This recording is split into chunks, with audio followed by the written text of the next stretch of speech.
자, 이란이 이스라엘에 대한 반격을 감행하는 등 양국 간의 분쟁은 지속됐지만 우리 시장 오늘 보셨죠? 정말 불확실성에도 불구하고 관세 리스크에도 불구하고 우리 시장은 돌려 세우는 힘을 다시 한번 보여줬습니다.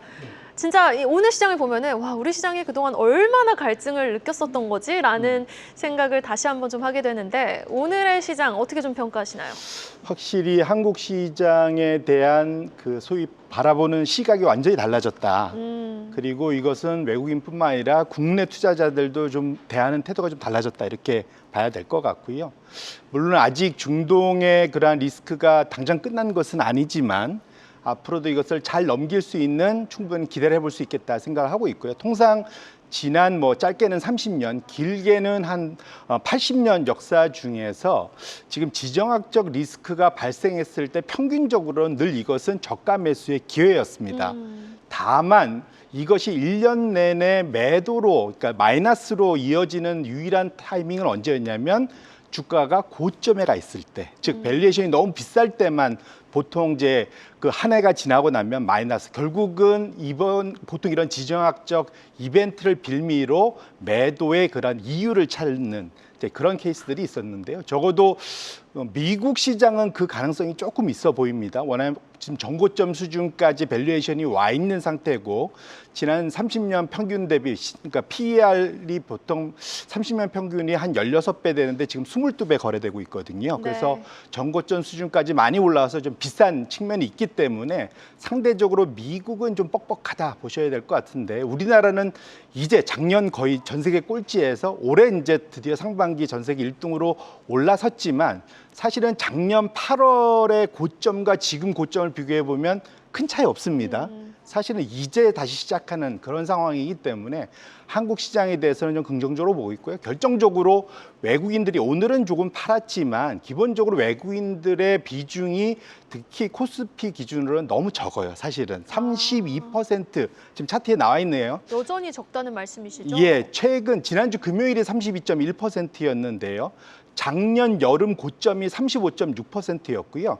지난 한 10년, 15년간 제일 높았을 때는 2020년 코로나 직전 1월 달이 거의 39%였습니다. 결론적으로는 지금 32에서 적어도 40% 이상의 상승 여력을 보고 외국인들이 들어올 수 있기 때문에 그런 측면에서 놓고 보면 한국 시장의 그런 수급 측면에서는 상당히 여유가 많다라는 측면에서는 또 미국장과 우리나라가 또 다른 측면, 그래서 적어도 이런 위험에 대한 그런 방어력 측면에서는 우리나라가 좀 더 세지 않을까 이렇게 생각을 하고 있습니다. 네, 알겠습니다. 외국인의 보유 비중에서 또 힌트를 얻어볼 수 있겠네요. 아무리 좀 중동발 리스크가 대두되고 있어도 여전히 외국인의 비중은 적다. 외국인의 매수 여력 충분하다라는 말씀 해주셨습니다. 그렇다면 이번 충돌은 지난번 충돌과 조금 다른 형태로 흘러갈지, 플러스 여기다 미 국채 가격 하락이 동반되고 있는 상황인데 이런 흐름 계속 이어질지 궁금합니다. 결론부터 말씀드리면 이번에 의문의 일패를 당한 것은 그러니까 미국의 달러와 말씀 주신 미국의 국채입니다. 통상적으로 전 세계에 뭔가 문제가 발생하면 모든 전 세계 주식, 모든 그 돈은 미국으로 달려가서 달러를 매수하고 그 달러로 미국 국채를 매수하는 맞아요. 이런 형태가 지난 80년간 일어났었는데 이번에는 좀 양상이 확실히 다르다라는 걸 느낄 수 있는데요. 그래서 제가 이제 의문의 일패다. 사실은 이란과 이스라엘이 싸우는데 미국이 의문의 일패를 당한 좀 특이한 케이스인데요. 가장 큰 이유는 트럼프 2기 들었으면서 트럼프가 사실은 얼마 전에 중동을 쭉 순방하면서 엄청난 소위 그 경제 세일즈 했었지 않습니까? 네. 어마어마한 투자를 얻어내고. 빅테크 CEO들 쫙 데려갔죠. 네, 맞습니다. 그래서 엄청 큰 자랑을 했는데 여기에 찬물을 끼운 게 어찌 보면 이스라엘 네타야후입니다. 사실은 그런 측면에서 보면 트럼프가 과연 이 글로벌 그런 분쟁이 발생했을 때 과거에는 미국이 큰형님으로 모든 걸 해결해 왔었는데 네. 이번에 과연 해결할 능력이 있는 건가라는 것에 대한 의구심, 결국 미국의 글로벌 통제력에 대한 의구심이 좀 더 커졌다는 것이 미국 안전자산의 신화가 조금은 흔들리고 있는 모습이다 봐야 될 것 같고요. 결정적으로 트럼프가 작년 열심히 그 대선 그 공약 운동하면서 얘기했던 것이 본인이 취임만 하면 러시아 우크라이나 전쟁 하루 만에 종결시키고 네네. 그다음에 이스라엘, 이란 뭐 이런 거 전혀 문제 없다라고 했는데 지금은 전혀 지금 이루어지지 않고 있죠. 200일을 다가가고 있는데도 전혀 지금 해결 기미가 없고 상당히 좀 어려움을 겪고 있습니다. 결론적으로는 이것 자체가 미국 내외 투자자들 입장에서는 조금은 의구심이 있고요. 특히 지금 미국 자산을 또 전 세계가 너무 많이 들고 있어요. 미국 내 가계도 지난 50년 최고치를 들고 있고요. 미국 투자자들뿐만 아니라 해외 투자자들까지 다 포함하면 미국 주식은 지난 70년 역사상 가장 높은 수준으로 들고 있기 때문에 더 들어올 룸이 없다는 측면에서 달러 자산이나 미국 국채 자산에 대한 부담 앞으로도 좀 지속될 가능성이 있겠다 말씀드립니다. 네, 알겠습니다. 미 국채 가격이 하락하는 이례적인 현상을 이번 또 중동 리스크에서는 확인해 볼 수 있는 대목인데, 그러나 유가는 오르고 있고요. 금 가격도 고공행진 중입니다. 이에 따라서 지금 연내 연준이 2번 금리 인하해야 되는데 조바심을 느끼시는 분들은 되려 유가 상승이 물가 잡는 데 금 연준의 제스처, 애티튜드, 태도를 좀 변화시키는 촉매제로 쓰이진 않을지 좀 생각하시는 분들도 계시는데, 전반적인 우리 대표님의 생각, 연준의 금리 인하 정책 플러스 유가 향방 어떻게 보시는지 궁금해요. 일단 결론부터 말씀드리면 유가는 지금 연초 대비, 그러니까 지금 바닥 대비로는 한 50달러까지 갔다가 지금 70달러대로 좀 올라와 있습니다.